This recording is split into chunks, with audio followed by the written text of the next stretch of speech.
Adom TV Badwam Jumadi no so health tips yeda say na wotwe mu nyina enkomo no miscarriage yeda say papa pantu for doctor do what in obeboa na de how bia wo nyinsen mu ne infections no ne ade ntie bia ha wo nyinsen no okọ endpoint ho a ombeboa de du so yi afi ne kwa wieye nti se mpai bopa na yede etwa afi no yede ende afi ne de na ne ye osi edi mpaye no mpaye edware mpaye bogu ye so sa momongu ye so na menya chance enya National Belivers Emergency Prayer Retreat. Wow, 2 days and ye National Belivers Emergency Prayer Retreat. Me wo Dr. Counselor and Monyam Abebio aka Mrs. J Ofosumensa Abebio ni di na edo do ba pa no pay yamo achen na bibia boko de yame adom mo ya de pa may mo ya de too much no so sa na menyo baba kon so ha no so mpaye no a ene den so masanya chance na National Belivers Emergency Prayer Retreat a organization ana say de me da sepa na me frase no de ntiam ba ha no me sem ni frase okay me sem vom faye ayo yemo rade ne nyankopon ye da wase amen se wodi ene day ache na ya ba be pie wo Adom TV rade ye stress ye di adwuma a mo ye wa ha hye wonsa amen stress me ntumpon na hyehye obi o wa bia sanso ne ye di ahwefo ne etiefo nyina hye wonsa se rade hyehye mo nyina na asem ya ye bekan ento obi akoma so no mra no mebom paye emfa mayan yankase ye ho ye ti ase ne ye enchima da chomo beba we ne esre wo doba Yesu Kristo dim amen amen ye why dear dickness and counselor nyame sure papa nti eye kuo ana eye just days bi ne yisi ho ene ye bompaye yo me da civil yen ankasa ye wo ministry I friend on Back to the Bible ministry na Back to the Bible ministry no ye set it up me ankasa na me lecture na me wo ma me dickness nso ono so oye teacher ono kwan na wanti a aya no pama no ha kanya sanko wati me chema ha enti de akoba no se ye hu ye se Ghana for especially young people no fra na ye free Bible no e free nyame asem no na yankopon so no na bo wiase no bo wiase no ode na sem no aye Bible no eto ho ma ye se enye guiding principle enye rules and regulation yenye betene wi ase ma na aboye won ban na so ye free ho na me no mienu so sim se ye free so ho a ensi ye enti ema ye di ministry e baaye na ye de baaye ne ko schools mu JSS secondary schools universities eni omo e ko chenyame asem e kiro mu hia se ombesa ko back to the word of God back to the Bible. Enti last month ene ehu se se na ye man niema ekọ no niema nkọ se ne Nyankopon pe no na niema nso nkọ se ne nipa nso pe no enti sa na ti dia ye be devote emre e dia bompaye e dia bompaye ama ye man no enti last month ye ne sa na e kire nkofo bebre ehu se ye bibisa no mu busa se o aden na ya amane ya madero no anko anim na mo so me interest say omo so de esi no it concerns them into your team now here we are praying, we are organizing a prayer retreat for God to save our land from the destruction of what the natural resources. In the last month we maintain the same thing for this month Adoma next month so here babe bomb prayer for peace and safety on our road. Especially the election. How many days prayer retreats na basu? Entimpacho 2 days. Na day 1 no ye Trinity Theological Seminary no. Ho no students no mo ho no. Ene omo mu Trinity sa asofo no, ne asofo no mo ho no.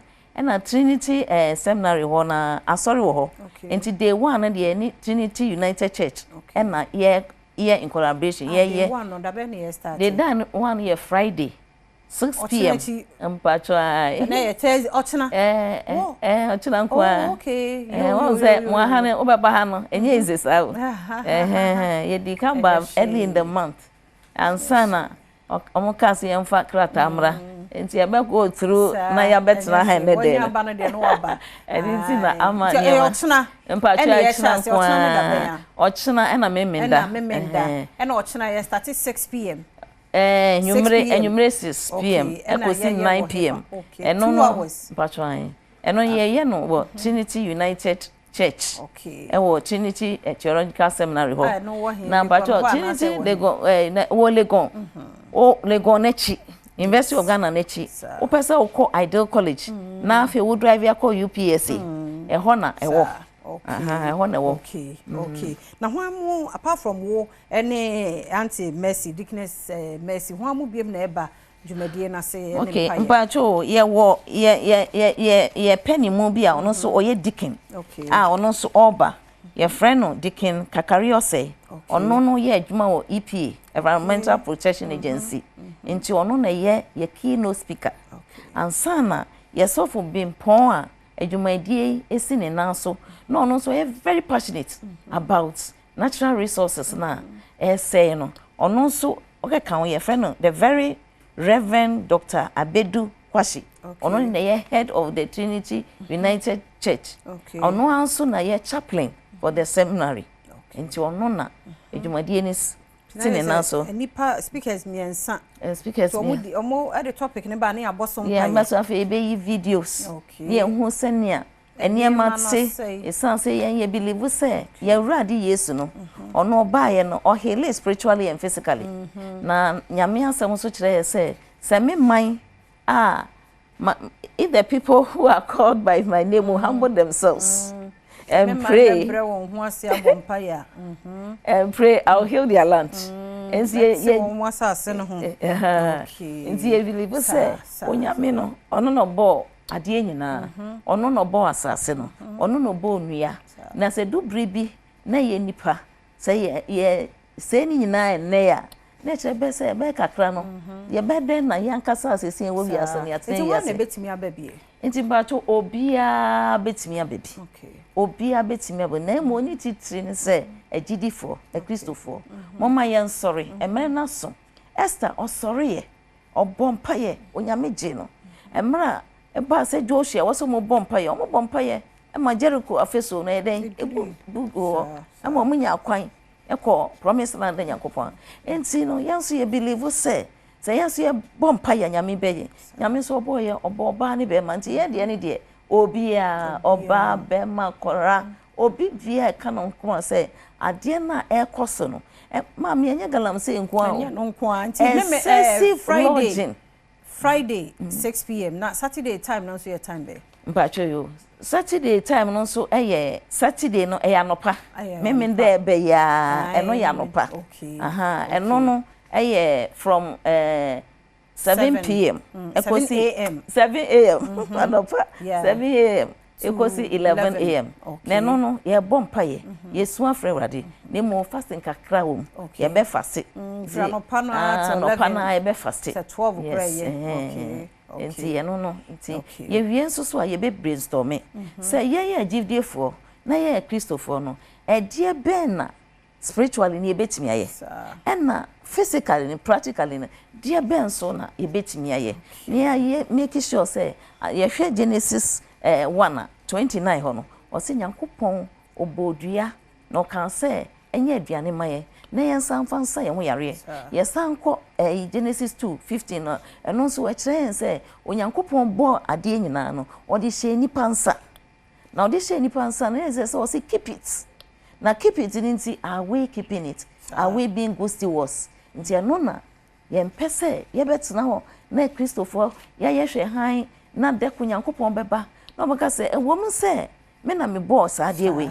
na nso me bo ma mo say mo ankasa mo atetena mu no emeboa mo na mo asre no my contact na bia no obi penche mu bi obi ba no wayira kwan a na yetimi afre empacho yo enti mpacho ye first line ye 024 486 0190 024 486 0190 and mpacho another one so ye 050 137 5553 050 5013755553. Okay. Yada say. Ye na mesi ni. Ye fancy ha. Nyame yadom a ochine fie.